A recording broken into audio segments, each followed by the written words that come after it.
name is Kestrel, and thank you for coming. I will be having my cultural speech about how one man's search for the truth changed the lives of my great-great-grandfather and his family. This man's name was Charles T. Russell. Now, this information is taken from the Jehovah's Witnesses Proclaiming for God's Kingdom book. It says that Charles T. Russell was born and raised in a religious family, and he had a strong love for God. However, the information that he learned at church, he simply could not accept. He said, in a whole, they were misleading and contradictory, and this shook his faith for a time. However, one evening, he was walking down a street near his shop, and he heard religious singing in the basement of a building. He went to investigate to see if they would be able to answer his questions. In that meeting, he listened to a sermon by Jonas Wendell.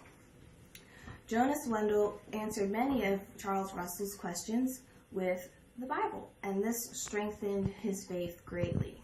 So much so that he went home to do his own research and find the truth on his own. While doing this, he got many others who shared his views, and they called themselves the Bible students. Now, these Bible students decided that one day that this was a good time to start sharing the news with everyone else. So, in the Watchtower of 2012, August 15th, it says that they started their own publishing company called the Zion Watchtower in 1879.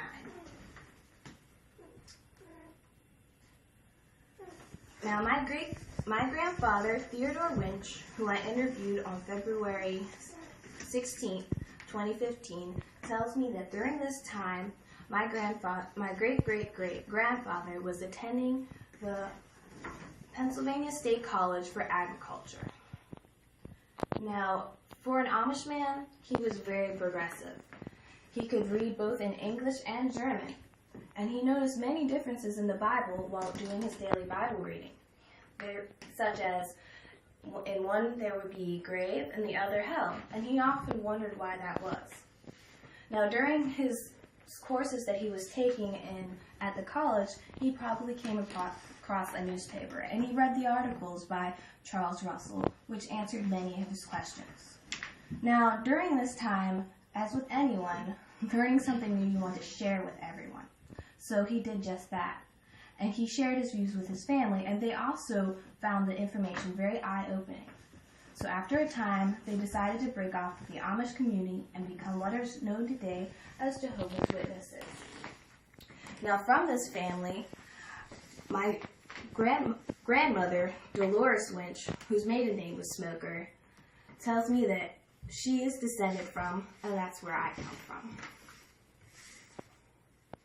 So, thanks to one man's search for the truth, my great-great-great-grandfather, Joel Smoker's questions were answered, which brought me here today.